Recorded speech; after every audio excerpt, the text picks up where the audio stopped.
சரி, ஓகே, நாங்கள் பார்ப்போம். சரி, அப்போ அப்படி நாங்கள் இண்டெக்ஸ் நம்பரையும் பேரையும் ஒரு இடத்துல ரிட்ரை பண்ணிட்டு இன்னும் ஒன்றில் வந்து புக் எடுத்தாள்கிட்ட பேரையும் என்ன புக் எடுத்துக்கிறாங்கடையும் வந்து ரிட்ரை பண்ணி ரெண்டு வேறு டேபிள் எடுத்தோம் மனுஷன்.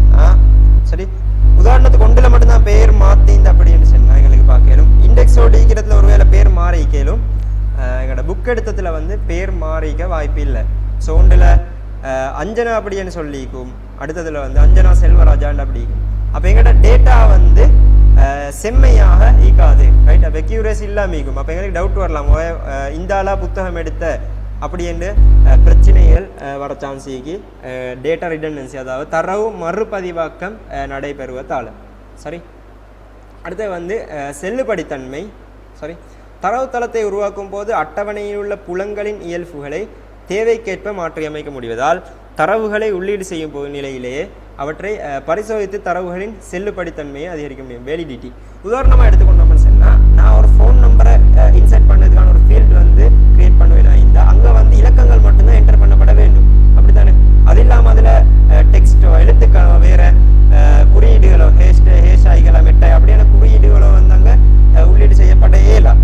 அப்படியான இடங்களில் வந்து எங்களுக்கு வந்து தரவோட செல்லுபடித்தன்மையை வந்து உறுதிப்படுத்தியாலும் எங்களோட அட்டவணையில புலங்களை வந்து அதுக்கேற்ற மாதிரி மாற்றி அமைக்கலாம். அதாவது நாங்கள் ஒரு குளம் ஒன்று எடுக்கணும்னு சொன்னால் அந்த குளம் வந்து என்ன வகை டேட்டாவை என்டர் பண்ணதுக்கு எடுக்கோ அதுக்கேற்ற மாதிரி செட் பண்ணதால வந்து தரவோட செல்லுபடித்தன்மையை வந்து உறுதிப்படுத்திக் கொள்ள இயலும். சரி, உதாரணமாக நாங்கள் அப்படி ஒரு ஃபோன் நம்பர் என்டர் பண்ணுற ஒரு ஃபீல்டு எடுத்து உதாரணத்துக்கு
சரி, ஓகே. மைக்ரோசாஃப்ட் டேட்டாபேஸ் சாஃப்ட்வேர் எடுத்தோம்னு சொன்னால் அதில் பார்க்கலும் நான் பிளாங்க் டேட்டாபேஸ் ஒன்று க்ரியேட் பண்ணுறேன். நான் ஸ்டெப் எல்லாம் பிறகு பார்ப்போம்.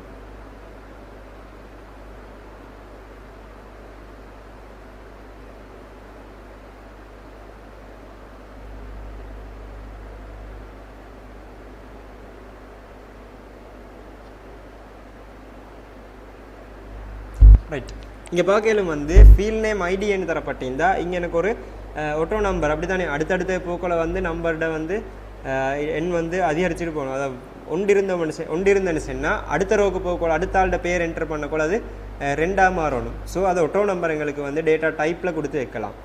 அடுத்தது வந்து நேம்ன்னு சொன்னால் எங்களுக்கு டேட்டா டைப் வந்து எங்களுக்கு என்டர் பண்ணலும். இங்கே பார்க்கலும் நிறைய விஷயம் தரப்பட்டே, short text, long text, number, large number, date and time extended, currency, auto number, yes no, OLE object, hyperlink அப்படியே நிறைய விஷயங்கள் எங்களுக்கு தரப்பட்டிக்கு. இதில் உதாரணத்தை பேருண்டை பொறுத்த வரைக்கும் வந்து ஷார்ட் டெக்ஸ்ட்டை வந்து எங்களுக்கு என்டர் பண்ணலாம். ஷார்ட் டெக்ஸ்ட்னு சொன்னால் வந்து பார்க்கலும் ஃபீல்ட் சைஸ், அதாவது 255 கேரக்டர் தான் நாங்கள் இன்னும் என்டர் பண்ணலும் ஸ்பேஸோடு சேர்த்து. ஸ்பேஸோட நாங்கள் என்டர் பண்ணோம்னு சொன்னாலும் அது ஒரு எழுத்தாக தான் நாங்கள் ஒரு டெக்ஸ்ட்டாக தான் அது கருதப்படும். அப்போ 255க்குள்ளே வரணுன்னு சொன்னால் ஷார்ட் டெக்ஸ்ட் டைம், லாங் டெக்ஸ்ட்னு சொன்னால் 255 ப்ளஸ் அது கூட வருமா இந்த ஒரு பேராகிராஃபே வருமா இருந்தால் எங்களுக்கு வந்து லாங் டெக்ஸ்ட் கொடுக்கலாம். உதாரணத்தை எங்களை பேரை பொறுத்த வரைக்கும் 255க்கு உட்பட்டது என்ற காரணத்தால் ஷார்ட் டெக்ஸ்ட் எங்களுக்கு கொடுத்து வைக்கலும். சரி, ஐடி என்றது உதாரணமாக எங்களோட இண்டெக்ஸ் நம்பராக தான் காணப்படும். அடுத்து வந்து நாங்கள் டேட் ஆஃப் பர்த் கொடுக்கணும்னு சொன்னால் ரைட், டேட் ஆஃப் பர்த் கொடுக்கணும்னு சொன்னால் இங்கே ஒரு டேட் தானே இன்சர்ட் பண்ண வேண்டி வரும். ஸோ எனக்கு இங்கே ஷார்ட் டெக்ஸ்ட் அண்ட் இல்லாமல் டேட்டா டைப்பை வந்து டேட் அண்ட் டைம் ரைட் எக்ஸ்டெண்டடோ எனிதிங் ரைட் டேட் அண்ட் டைமை வந்து எனக்கு இன்செர்ட் பண்ணி வைக்கலாம். ஸோ இங்கே டேட்டா வெலிடேஷன் ரைட் உறுதிப்படுத்தப்படுவதை எங்களுக்கு பார்க்கலும். சரி, செல்லுபடித்தன்மை வந்து உறுதிப்படுத்தப்படும். சரி, இதுதான் செல்லுபடித்தன்மை வேண்டிய இது வந்து டேட்டா பேஸ்ட இன்னும் ஒரு அனுகூலம். உதாரணமாக கொடுப்பனவு கட்டணம் 2 தசமதானமாக காணப்பட வேண்டியதுடன் செலுத்தப்பட வேண்டிய குறைந்தபட்ச கட்டணம் ரூ.1000 காணப்பட வேண்டுமெனில் இதற்காக பின்வரும் இயல்புகளை மாற்றி அமைக்க வேண்டும். ரைட், நாங்கள் இப்போ பார்த்ததே விஷயம்தான். ரைட், இப்போ சல்லி சம்மந்தப்பட்ட விஷயம் ரைட், கொடுப்பனவு கட்டணம் அப்படின்னு சொல்லி ஒரு ஃபீல்டை இங்கே க்ரியேட் பண்ணோம்னு சொன்னால் ரைட், நான் இங்கே க்ரியேட் பண்ணுறேன்.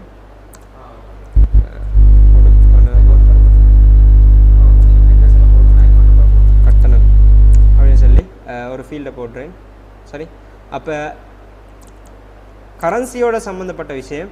ஸோ இங்கே என்ன பார்க்கலும் கரன்சி ரைட், கரன்சியை வந்து செலக்ட் பண்ணி கொள்ளையிலும். ஸோ நான் கரன்சியை வந்து செலக்ட் பண்ணினேன். அப்போ அடுத்தது வந்து எங்களோட புக்கில் தரப்பட்டிக்கு 2 தசமதானமாக காணப்பட வேண்டியதுடன் செலுத்தப்பட வேண்டிய குறைந்தபட்ச கட்டணம் ரூ.1000 காணப்பட வேண்டும். இதற்காக பின்வரும் இயல்புகளை மாற்றி அமைக்கலாம்.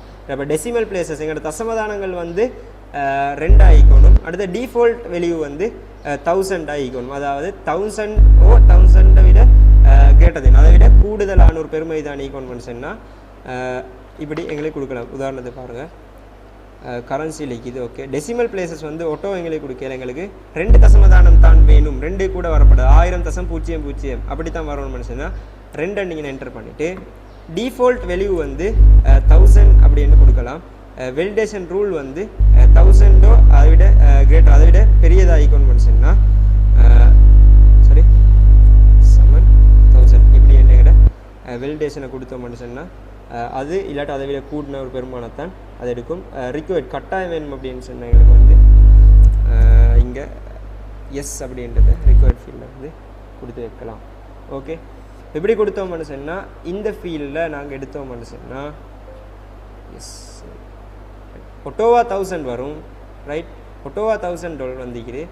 எனக்கு இதை வந்து 9000 அப்படி என்ட்ரு பண்ணாண்டா ரைட், இங்கே பார்க்கலும் 1 or more values are prohibited by the validation rule greater than or equal 1000 set for table 1. அதாவது இங்கே வந்து 1000 என்ட்ரு பண்ணலாம், இல்லை 1000 விட மேலே இருக்கிற ஒரு பெருமாய் 1001 அப்படி என்ன ஒரு பெருமானம் ரைட், அப்படி தான் என்டர் பண்ணலுமாயிக்கும். மற்றபடி அது வந்து வெலிடேஷன் ரூலுக்கு மாறு செய்யக்கூடிய ஒரு விஷயமாயிக்கும். ஓகே, சரி, இதைத்தான் இந்த தரவு செல்லுபடியாக்கல்ன்றது மூலமாக செல்ல வாரது. அப்போ தரவு செல்லுபடியாக்கல் வெலிடிட்டி அப்படின்னு சொல்கிற விஷயம் கிளியராக லாஸ்ட்டில் 2 பேர் தான் நீக்கிறேன் கிளியராக அந்த விஷயம்.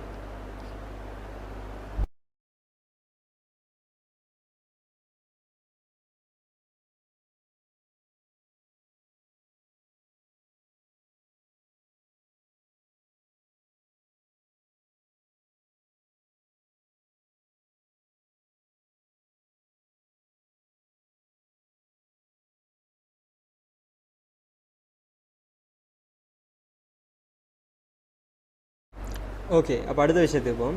அடுத்தது வந்து பாதுகாப்பு. தரவுத்தளத்திற்கு கடவுச்சொல் வழங்குவதன் மூலமும் தரவு குறிமுறையாக்க இப்போ 2 வகை பாதுகாப்பு விஷயங்கள் தரப்பட்டு நாங்கள் ஏற்கனவே நான் ஞாபகம் தகவல்கிட்ட பாதுகாப்பு தொடர்பாக நாங்கள் படிச்சுக்கிறேன் அப்படி தான் நினைக்கிறேன். அதனால் ஓஎஸ் படிக்கக்குள்ள படித்தோம் என்னமோ தெரியா ஓஎஸ்ல ஓகே ஏதோ ஒரு விஷயத்தில் நான் படித்தேன். அதில் 2 விஷயம் தரப்பட்டிக்கு. ஒன்று பாஸ்வேர்ட் ரைட், பாஸ்வேர்ட் போட்டவங்களுக்கு எங்களோட ஃபைலில் டேட்டா பேஸை வந்து பாதுகாப்பாக வைக்கலாம். அதே மாதிரி தரவு குறிமுறையாக்கம்னு சொல்லப்படக்கூடிய டேட்டா என்கிரிப்ஷன் செய்வதன் மூலமும் அனுமதியற்ற வெளிநபர்களின் தலையீட்டிலிருந்து தகவல்களை பாதுகாக்க முடியும். தரவு குறிமுறையாக்கம் டேட்டா என்கிரிப்ஷன் என்பது அனுமதியற்ற வெளிநபர்களுக்கு தரவுகளை வாசிக்க முடியாத வண்ணம் மாற்றி அமைப்பதாகும். கீழே ரைட், இந்த என்கிரிப்ஷன் அப்படின்னு சொல்கிற வேர்டு எங்கே சரி கேள்விப்பட்டிருக்கிறா ஞாபகம் இதா எல்லாரும் வந்து பார்த்த ஒரு விஷயம் தான் இந்த என்கிரிப்ஷன் சொல்கிற விஷயம். அப்போ அப்படின்னா என்னன்னு சொல்லி தெரியாட்டியும் பரவாயில்லை, இந்த விஷயம் எங்கே கண்டிக்கிற எங்கே கேள்விப்பட்டீங்கன்னு சொல்லி என்கிரிப்ஷன்.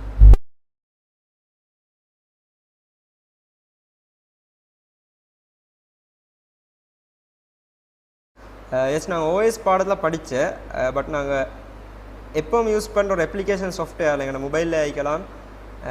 ஒரே இந்த வேர்ட் பார்க்கக்கூடியதாയിരിக்கும் encryption or end to end encryption அப்படின்னு சொல்கிற ஒரு விஷயம் பார்க்குறீங்களா? எந்த அப்ளிகேஷன் சொல்லலாமா?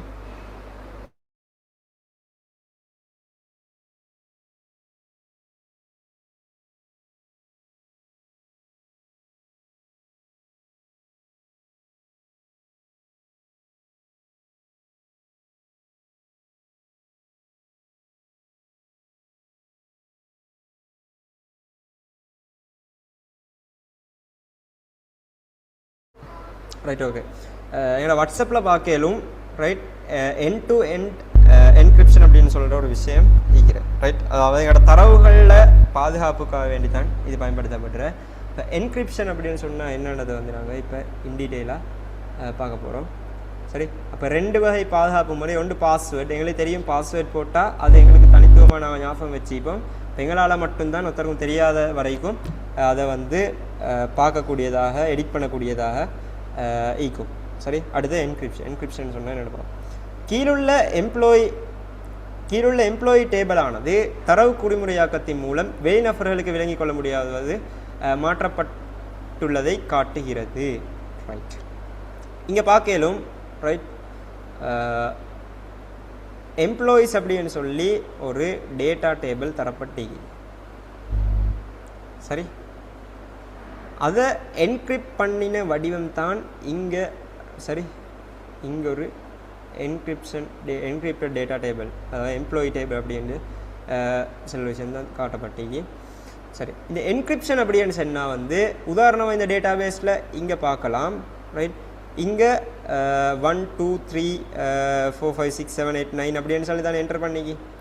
ரைட், அதே இந்த என்கிரிப்ட் பண்ணின குறிமுறை நீக்கம் செய்யப்பட்ட குறிமுறையாக்கப்பட்ட டேட்டா டேபிளை பார்த்தோம்னு சொன்னால் இங்கே ஒரு எக்ஸ்க்ளமேஷன் மார்க், அதே மாதிரி ஹேஷ்டேக் $, மாதிரி $, எண்ட் ப்ராக்கெட் க்ளோஸ் ப்ளஸ் அப்படின்ட்டு கொஷன் மார்க் அப்படின்ட்டு குறியீடுகளாக வந்து மாற்றப்பட்டீங்க. அப்போ எனக்கு வந்து இந்த குறியீடை வச்சு ஏதாவது ஒரு முடிவு எடுக்கக்கூடியதாக இருக்குமான்னு கேட்டால் இல்லை. ரைட், ஏதோ சம்மந்தம் இல்லாத மாதிரி தான் நீக்கும். ரைட், இப்போ இந்த என்கிரிப்ட் பண்ண டேட்டா வச்சு யாராலையும் யாருக்கும் எந்த பாதிப்பும் வர என்னென்னு சொன்னால் அதை வந்து ஒருத்தருக்கும் ரீட் பண்ண இல்லாமல் ஈக்கும். உதாரணத்துக்கு வாட்ஸ்அப்பில் எண்ட் டு எண்ட் என்கிரிப்ஷன் அப்படின்னு சொன்னால் வந்து நான் இங்கிருந்து ஒரு டேட்டாவை இன்னொருத்தருக்கு அனுப்புகிறேன்னு சொன்னால் ரைட், உதாரணத்துக்கு ஏ எண்டு ஒரு நஃபர் வந்து பி எண்டு நஃபருக்கு ஒரு மெசேஜ் ஒன்று அனுப்புகிறவராக இருந்தால் ரைட், இங்கிருந்து இந்த மெசேஜ் நடக்கும். இங்கே வந்து ரைட் ஒரு சேவரில் ஊடாக தானே போகும். அதாவது இங்கே வந்து எந்த நம்பருக்கு போகணுமோ அந்த நம்பரை சர்ச் பண்ணி இங்கே தானே போகும். இப்போ இந்த கெப்பில் வந்து ரைட் இங்கே ஒரு ஹெக்கராலேயோ யாராலேயோ வந்து அந்த மெசேஜை வந்து பார்க்கக்கூடியதாகிக்கும் டிரெக்டாக போனோம். அதுக்காக வேண்டி தான் ரைட் செக்யூரிட்டி மாடல் இங்கே மொடியூல் ஒன்று பார்க்கலாம். இங்கே எக்ஸ்டர்னல் செக்யூரிட்டி மொடியூல் உண்டு. இங்கே வந்து குறிமுறை சாவிகளை பயன்படுத்தி சரி இந்த தரவு வந்து குறிமுறையாக்கம் செய்யப்படும். அதாவது வேறொரு தரவு மாதிரி மாற்றப்பட்டு இந்த நபருக்கு பிஎன்டி நபருக்கு அனுப்பப்படும். அப்படி அனுப்பினா என்ன நடக்கும்னு சொன்னால் இங்கே இடையில யார் அதை திறந்து பார்த்தாலும் அது வேறு அதாவது ஏதோ ஒரு குறியீடுகளாக இல்லாட்டி வேறொரு எழுத்துக்களாக மாற்றப்பட்டு தான் இருக்கும். அதே இந்த நபரை சென்றடைஞ்ச பிறகு அது வந்து நாங்கள் எப்படி அனுப்பினோமோ அதே மாதிரி இந்த நபரை சென்றடையும். ஓகே, இது தான் குறிமுறையாக்கம் அப்படின்னு சொல்கிற ப்ரோசஸ். குறிமுறையாக்கம் அப்படின்னு சொன்னால் விளங்கினா இல்லை வேறு மாதிரி விளங்கப்படுத்தணும்.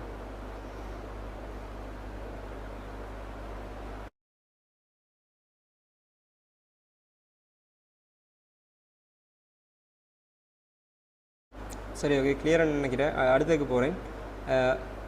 9.1.3 இலத்திரனியல் கைமுறை தரவுத்தளங்கள். சரி, அதாவது electronic and manual databases. இலத்திரனியல் தரவுத்தளங்களை உருவாக்க குறைந்த கொள்ளளவை கொண்ட சேமிப்பகம் தேவைப்படுவது விசேடமானதாகும். ரைட், நாங்கள் மேலே படித்த கைமுறை தரவுத்தளம்னு சொன்னால் அங்கே நிறைய இடங்கள் கொள்ளளவு வந்து கூட தேவைப்படும் அப்படின்னு சொல்லி பின்னொரு அட்டவணையானது கைமுறை இலத்திரனியல் தரவுத்தளங்களுக்கு இடையிலான வேறுபாடுகளை குறிக்கிறது. அப்போ கைமுறை தரவுத்தளத்துக்கும் மெனுவல் டேட்டா பேஸுக்கும் எலக்ட்ரானிக் டேட்டா பேஸுக்கும் இடையிலான டிஃபரன்ஸை வந்து இந்த டேபிள் தந்தீங்க. ஒன்றா வந்து வினைத்திறன் குறைவாக காணப்படும். சரி, அப்போ வினைத்திறன் குறைவு அப்படின்னு சொன்னால் என்ன, உள்ளீடு செய்த அதே மாதிரி மீள பெற்றுக்கொள்ள வசதி வந்து வேகம் வந்து மிச்சம் குறைவாகிக்கும். அப்போ அது வந்து வினைத்திறன் குறைவாகிக்கும். இலத்திரனியல் தரவுத்தளத்தை பொறுத்த வரைக்கும் அங்கே வினைத்திறன் அதிகமாகிக்கும். அடுத்து வந்து திருத்தம் இங்கே குறைவு. எஸ், இங்கே திருத்தம் அதிகம். வேண்டாம், எங்களுக்கு டேட்டா வேலிடிட்டி கொடுக்கலாம், அப்படித்தானே. கண்டெக்ட் நம்பரை என்டர் பண்ணுற ஃபீல்டில் வந்து ஒரு டெக்ஸ்ட் என்டர் பண்ண எல்லாம் இருக்கும். டேட் ஆஃப் பர்த்தில் டேட் ஆஃப் பர்த் ஒன்லி, அங்கே வந்து எங்களோட பேர் என்டர் பண்ண எல்லாம் இருக்கும். அப்போ திருத்தம் வந்து அதிகமாகிக்கும். அதே மாதிரி நம்பகத்தன்மை இங்கே குறைவு, நம்பகத்தன்மை அதிகமாக இலத்திரனியலில் காணப்படும். அப்போ இதெல்லாம் வந்து இலத்திரனியலோட அனுகூலமாகவும் எங்களுக்கு சொல்லலாம். தரவுகளை பகுப்பாய்வு செய்தல் கடினமாகும், தரவுகளை பகுப்பாய்வு செய்தல் வந்து இலகுவாகும். எஸ், இதெல்லாம் நாங்கள் படித்த இன் டீட்டெயிலாக. அடுத்தது உள்ளீடு செய்யப்பட்ட வரிசையிலேயே காட்சிப்படுத்தப்படும். ரைட், நாங்கள் தாள் எழுதத்தான் அதே ஆர்டரில் தான் நீக்கும். ரைட், உதாரணத்துக்கு ஏல ஒத்தட்ட பேர் எழுதிட்டு அடுத்து ஒரு எஸ்ல ஒரு பேர் எழுதினோம்னு சொன்னால் மறு இடையில பியில் ஒரு பேர் வந்தால் என்ன செய்யணும், ஏஎஸ், அடுத்து பிஏ மூணாவது தான் நான் என்டர் பண்ணணும், நடுவில் என்டர் பண்ணேலவே. ஆனால் இலத்திரனியல் டேட்டாபேஸை பொறுத்த வரைக்கும் இங்கே எங்களுக்கு இடையில என்டர் பண்ணக்கூடியதாக இருக்கும். சரி, உள்ளீடு செய்யப்பட்ட வரிசை மாற்றி அமைக்கப்பட்டு காட்சிப்படுத்தப்படும். எங்களுக்கு எஸ்என்டிங் ஆர்டரில், அதாவது எல்ஃபபெட்டிக் ஆர்டரில் வந்து எங்களுக்கு வந்து அதை ஆர்டர் பண்ணி பார்க்கலுமா இருக்கும். தேவையற்ற தரவுகளை நீக்குவது கடினமாகும், தேவையற்ற தரவுகளை நீக்குவது இலகு. எஸ், லேசாக ஒரு டிலீட் பட்டனை கிளிக் பண்ணுவதோட வந்து எங்களுக்கு டிலீட் பண்ணலாம். ரைட், அந்த ரோவை வந்து எங்களுக்கு டிலீட் பண்ணலுமா இருக்கும். பட் இங்கே வந்து பேனையோட எடுத்து வெட்டணும், இல்லை டிபெக்ஸ் பண்ணணும், அப்படியான ஏதோ ஒரு கஷ்டமான வேலை ஆகிக்கும், அசிங்கமாகவும் ஈக்கும். தரவுகளை இற்றைப்படுத்துவது அப்டேட் கடினமாகும், தரவுகளை இற்றைப்படுத்துவது இலகுவாகும். அப்படித்தானே. தரவுகளை சேமிக்க அதிக இடம் தேவைப்படும், தரவுகளை சேமிக்க குறைந்த இடம் போதுமானதாகும். படித்த அதிக மனித வளம் தேவைப்படும், குறைந்த மனித வளம் போதுமானதாகும். ரைட், நிறைய புக்ஸ் அப்படின்னு வரக்கோல தேடியத்துக்கு ஒரு ஆள் ஈக்கவாகும். ஒரு வேலை பெரிய டேட்டாபேஸ் ஒன்று, அதாவது ஒரு அல்மாரியே டேட்டாபேஸ் ஆகினா, ஒரு அல்மாரி முழுக்க நிறைய புக்ஸ் அதெல்லாம் டேட்டா சீக்வன்ஸ் என்ன ஆக்கள் வந்து கேட்க போகல, எங்களுக்கு தேவை என்றாலோ மீள பெற்றுக்கொள்றதுக்கு நாங்கள் என்ன செய்யணும், தேடணும், எங்கேக்கன்னு தேட வேண்டிய அப்படி கஷ்டமான இருக்கும். அதே வந்து எலக்ட்ரானிக் டேட்டாபேஸாக இருந்தால் ஒத்தறிந்தாலே போதும். ரைட், சர்ச் பண்ண, எடுத்த என்னென்னு வியூ பண்ண, க்ளோஸ் பண்ண, இல்லை ரிட்ரைவ் பண்ணலாம், வியூ பண்ணலாம். வேண்டிய வேலையை வந்து மிச்சம் லேசாக வந்து செஞ்சு கொள்ளக்கூடியதாக இருக்கும். அப்போ எங்களுக்கு இலத்திரனியல் தரவுத்தளத்தில் அனுகூலம் கேட்டாலும் இது எல்லாமே எழுதலுமா இருக்கும். அதே மாதிரி ரெண்டுக்கும், கைமுறை தரவுத்தளத்துக்கும் இலத்திரனியல் தரவுத்தளத்துக்கும் டிஃபரன்ஸ் கேட்டாலும் வந்து இதெல்லாம் எங்களுக்கு எழுதக்கூடியதாக இருக்கும். சரி, போதுமா இல்லை நம்ம படிப்போமா? எனக்கு ஓகே, டைம் எல்லாம் ஓகேன்னா அவங்க படிச்சுட்டு பிரச்சனை இல்லை. என்ன மாதிரி குயிக்காக ரிப்ளை ஒன்று தாங்க.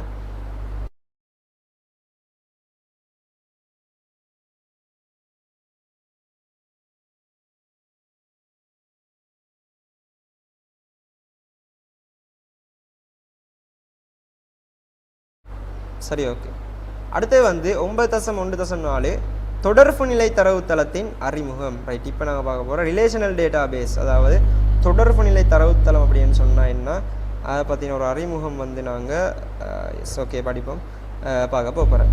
குறித்த ஒரு இலக்கு பொருள் அல்லது நபர் சம்பந்தமான பல்வேறுபட்ட புலங்களின் கூட்டம் பதிவாக கருதப்படும். அப்போ ஒரு பொருள், இலக்கு பொருளோ அல்லது ஒரு நபர் சம்பந்தமான பல்வேறு புலங்களின் கூட்டம், அதாவது டேட்டாஸ்ட வந்து கூட்டம்னு சொல்லிடும். இது வந்து ஒரு பதிவாக, ரெக்கார்டாக, அதாவது ஒரு ஆள் பற்றின பேர், index, phone number, date of birth, அப்படி நிறைய பதிவுகளை வந்து கொண்ட ஒரு கூட்டம் தான் வந்து, அதாவது டேட்டாஸை கொண்ட கூட்டம் தான் வந்து பதிவு, ரெக்கார்டு அப்படி என்று சொல்லப்படு. பதிவுகளின் கூட்டம் அட்டவணையாக கருதப்படும். அப்படி ஒரு கூட்டம் தான் நாங்கள் அட்டவணையாக சொல்கிறேன். இங்கே பார்க்கலும் மாணவர்கிட்ட இலக்கம், பெயர், பிறந்த தேதி, பாதுகாவலர், இப்படியான நிறைய புலங்கள் வந்து சேர்ந்தது தான் ஒரு பதிவு. சரி, இது ஒரு பதிவு, அப்படி தானே. ஒத்தட்ட ஃபுல் டீட்டெயில்ஸ், அவர்கிட்ட guardian name, date of birth, name, index number, இப்படியெல்லாம் விஷயங்களும் மீகி. அப்போ இது ஒரு பதிவாக கருதப்படும். இப்படி பதிவுகள், ரைட், இப்போ இது ஒரு பதிவு. அதே மாதிரி ரெண்டாவது பார்க்கலாம் அஞ்சனா செல்வராஜன் ரெண்டாவது. அப்போ இப்படி ரெண்டு பதிவு. அப்போ ஒன்றுக்கு மேற்பட்ட பதிவுகள் காணப்பட்ட அப்படின்னு சொன்னால் வந்து அது ஒரு அட்டவணையாக கருதப்படும். அப்போ ஒன்றுடன் ஒன்று தொடர்புடைய அட்டவணைகளின் கூட்டம் தொடர்பு நிலை தரவுத்தளமாக கருதப்படும். அப்போ முதலாவது சொல்லப்பட்டிக்கு ஒரு விஷயம், ஒரு நபரோ ஒரு புலம், ஒரு நபரோ ஒரு இலக்கு பொருளோ சம்பந்தமான தரவுகளோட கூட்டம் வந்து ரெக்கார்ட். சரி, அப்போ நோட் பண்ணிக்கோங்க. அதாவது நோட் பண்ணேன்னு சொன்னால் நான் மார்க் பண்ணிட்டு போகிறேன். முதலாவது வந்து ஒரு நபர் அல்லது இலக்கு பொருள். ஒரு நபர் அல்லது இலக்கு பொருளோட தொடர்பான வந்து, அதாவது அவர்களோட கூட்டம் வந்து ஒரு பதிவாக கருதப்படும். பதிவு, ரெக்கார்ட், பதிவு அப்படின்னு சொல்லப்படும். சரி, இப்படி நிறைய பதிவுகள், ஒன்றுக்கு மேற்பட்ட பதிவுகள் வந்தேன்னு சொன்னால், சரி, ஒன்றுக்கு மேற்பட்ட பதிவுகள் வந்தேன்னு சொன்னால் அது வந்து ஒரு அட்டவணை அப்படின்னு சொல்லப்படும்.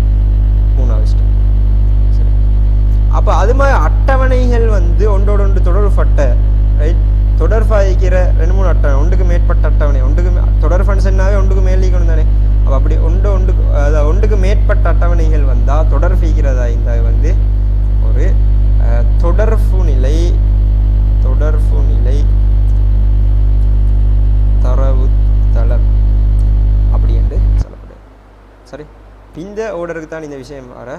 தொடர்பு நிலை தரவுத்தளம் என்றா வந்து ஒன்றுடன் தொடர்பட்ட அட்டவணைகளையே இது வந்து உள்ளடக்கியதாக இருக்கும்.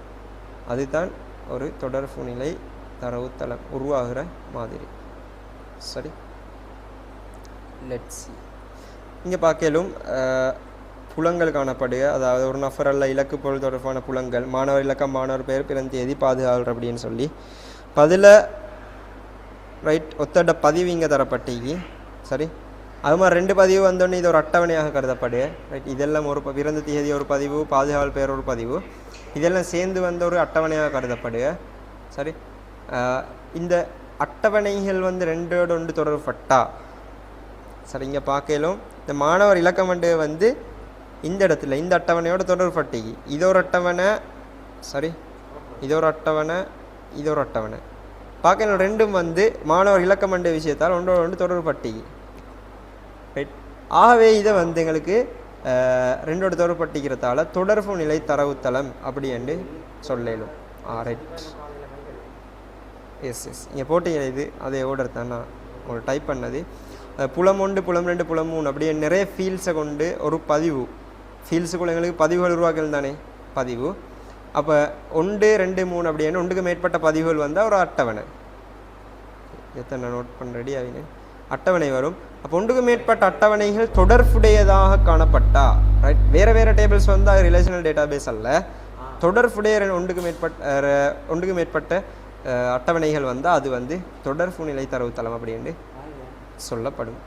சரி, இந்த விஷயம் கிளியரா? தொடர்பு நிலை தரவுத்தளம் அப்படின்னு சொன்னால் என்னென்னு விளங்கினா நிறைய பேர் டவுட் ஆகிற ஒரு விஷயம்தான், அதால் கேட்குறேன். கட்டாயம் 3 பேரும் ரிப்ளை பண்ணுங்கள்.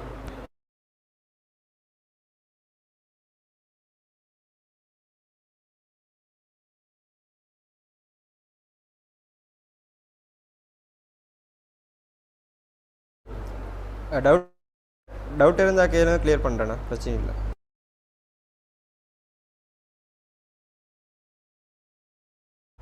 ஒருத்தருக்கு கிளியர், மற்ற 2 பேரும் கரெக்டாக ரிப்ளை பண்ணுங்கள், அப்புறம் தான் நான் மற்ற கண்டினியூ பண்ணலாம்.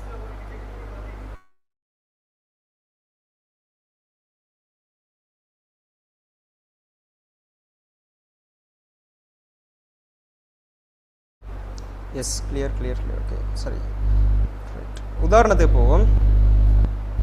பாடசாலையில் உள்ள ஒவ்வொரு மாணவருக்கும் அவரவர் மாணவர் பதிவு புத்தகம் மிக முக்கியமான அறிக்கையாகும். இதில் மாணவர்களது தனிப்பட்ட விடயங்கள், ஒவ்வொரு வகுப்பிலும் 3 தவணை பரீட்சையில் பெற்ற பாடப்புள்ளிகள், ஒவ்வொரு தவணையிலும் அவர்களது நிலை போன்ற விவரங்கள் காணப்படும். சரி, அப்போ இது எடுத்துக்கொண்டோம்னு சொன்னால் அவரோட மாணவர் ஸ்டூடெண்ட் ரெக்கார்ட் புக் ஒன்று காணப்படும். இதில் வந்து மாணவரோட தனிப்பட்ட விவரங்களும் காணப்படும். ரைட், அது மாதிரி பெற்ற புள்ளிகள் ஒவ்வொரு அவளோட நிலையும் வந்து இந்த ரெக்கார்ட் புக்கில் காணப்படும். 3 மாணவர்களது விவரங்கள் கீழுள்ள அட்டவணையில் காட்டப்பட்டுள்ளது. அப்போ 3 பதிவுகள் எங்களுக்கு உதாரணமாக எடுக்கலாம், அப்படித்தானே? அதே புலங்கள், அதாவது அனுமதி இலக்கம் சேம், பெயர் வேறு அப்படி தரப்பட்டு அட்டவணையாது, அதாவது 3 பதிவுன்னு சொன்னால் ஒன்றுக்கு மேற்பட்ட பதிவுகள் வந்திருக்கிற காரணத்தால் வந்து இதை ஒரு அட்டவணையாக கருதலாம். ஸோ மேல் அட்டவணையானது ஒவ்வொரு மாணவரதும் தெரிவு செய்யப்பட்ட விவரங்களை காட்சிப்படுத்துகிறது. அவரோட அனுமதி இலக்கம், பெயர், பிறந்த தேதி, பால், அதே மாதிரி தொலைபேசி இலக்கம். இதில் கவிதா பிரபாஸ்வர், மீனா தேவி ராமநாதன் மற்றும் முகமது மரிக்கார் எனும் தரவுகள் மூலம் ஒரு புலம் உருவாக்கப்படுகிறது. எஸ், அதாவது என்ன சொல்லவான்னு சொன்னால் பெயர் 3 பேர்டையும் தரப்பட்டு இது மூலம் ஒரு புலம். சரி, புலம்னு சொன்னால் நான் மேலே பார்த்த ஒரு ஃபீல்ட் நேமாக எடுக்கலாம். ரைட், இங்கே பார்க்கலும் இது ஒரு பெயர், சரி இது ஒரு பெயர், அப்போ இது ஒரு பெயர், இதெல்லாம் சேர்த்து ஒரு புலமாக எடுக்கலும். என்ன புலத்திட பெயர் எங்களை வைக்கலாம்? ரிப்ளை. இந்த புலத்துக்கு என்ன பெயர் வைக்கலாம்? இது ஒரு புலமாக கருதப்படுவாங்க. இந்த புலத்திட பெயர் என்னதான் இருக்கும்?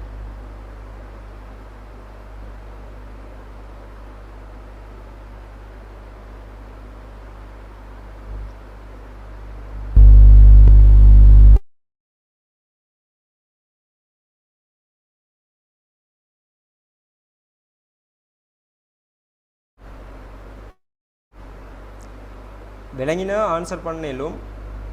அதாவது இந்த 3 பேரையும் ஒரு புலம் என்று சொன்னால் இது மூணாலையும் ஒரு புலம் உருவாக்கப்படுவேன்னா புலத்தில் பெயர் என்னதான் ஆகும்? S, student name. ஓகே, அப்போ மாணவர் பெயர் அப்படின்னு சொல்லி ஒரு புலம் எடுக்கலாம். சரி, இது ஒரு எக்ஸாம்பிள் நேம் ஒன்று உங்களுக்கு சொல்லிட்டு போகிறேன். இவ்வாறான புலங்களை பெயரிட புலப்பெயர் பயன்படுத்தப்படும். அப்போ இது ஒரு புலப்பெயர். இப்போ இந்த புலங்களை நான் வந்து பெயரிடத்துக்கு மாணவர் பெயர் என்று சொன்னேன். இந்த மாணவர் பெயர் என்று சொல்ல விஷயம் வந்து புலப்பெயர் அப்படின்னு சொல்லி சொல்லப்படும். ஒவ்வொரு புலப்பெயருக்கும் பொருத்தமான தரவுகளை வழங்குவதன் மூலம் அட்டவணை ஒன்றை உருவாக்கலாம்.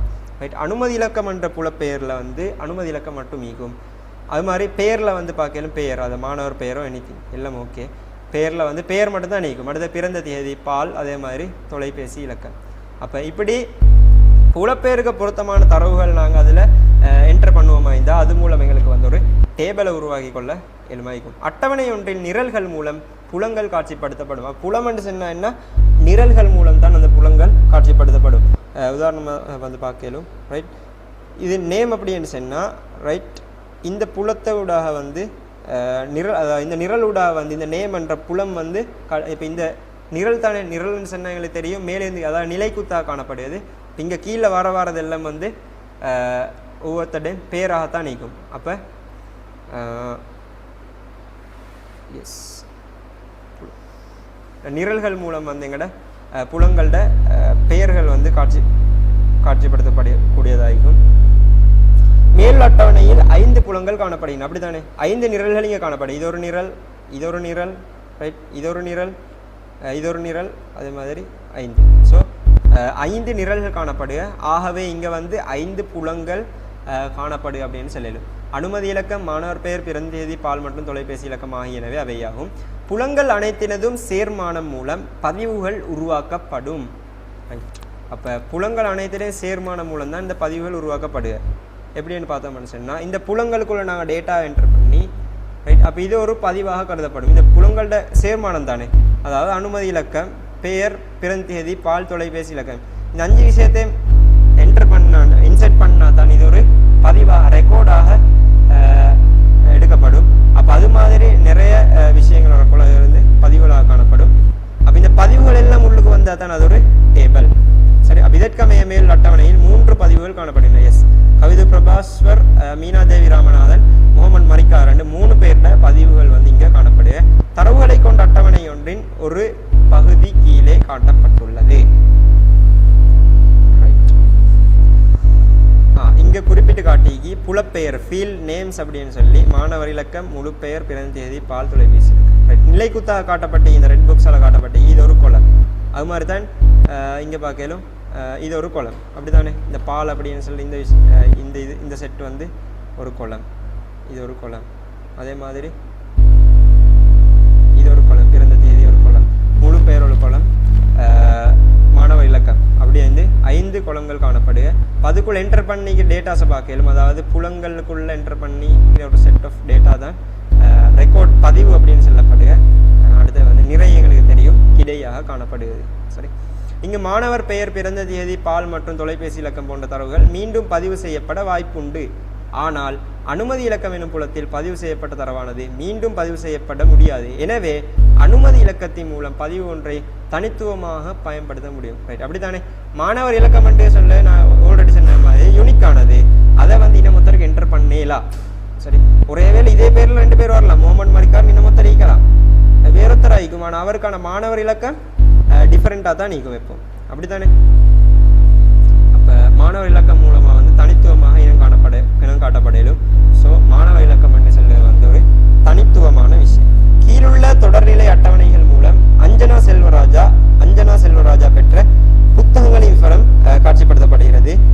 ரைட், பார்க்கலும் மாணவர் இலக்கம் 2 பேர் தந்தி, இங்கே பெயர் பிறந்த தேதி, அனுமதி பெற்ற தேதி, பாதுகாப்பு பெயர். அதில் இருக்கிற இந்த 101 என்றவர் வந்து, அதாவது அஞ்சனா செல்வராஜ் என்றவர் வந்து 2 முறை எடுத்துக்கிறார். புத்த இலக்கம் 2222 ஒரு முறை, அதாவது 9ஆம் மாதம் 2ஆம் தேதியும் 9ஆம் மாதம் 3ஆம் தேதி புத்தக இலக்கம் 1111 அப்படின்னு சொல்ற புக்கு எடுத்துக்கிறாங்க. இங்க பார்க்கல மாணவர் இலக்கம் என்று சொல்றது 2 முறை வந்தீங்க. அப்ப இதே ஆள் எடுக்கிறதால தான் 2ஆம் முறை எடுக்கல இன்னும் முறை. இப்ப 3ஆம் முறை அஞ்சனா செல்வராஜின ஒரு புக் எடுத்தேன்னு சொன்னா இந்த அதாவது இந்த அட்டவணை எடுத்துக்கோங்க. இந்த அட்டவணைக்குள்ள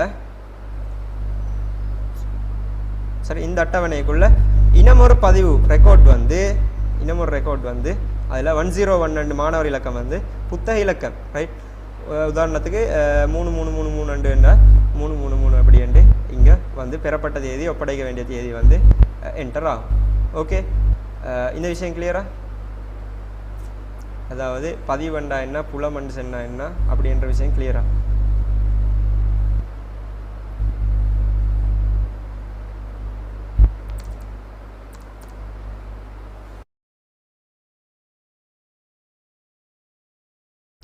right, okay. Okay, clear. Okay, எல்லோரும் கிளியராக நினைக்கிறேன். அப்போ இன்றைக்கு நாங்கள் படித்த போதும். இதோடு நான் வந்து கிளாஸை நிப்பாட்டி கொள்கிறேன். ஏதாவது டவுட்ஸ் இருந்தால் வாட்ஸ்அப்பில் கேளுங்க. இல்லை இப்போ கேட்குறேன்டா இப்போ கேட்கலாம், அப்படி இல்லைண்டா கிளாஸ் முடிஞ்சு உங்களுக்கு வாட்ஸ்அப்பில் கேட்கலாம். ஓகே, நான் இப்போ கிளாஸை வந்து நிப்பாட்டுறேன். அஸ்ஸலாமு அலைக்கும்.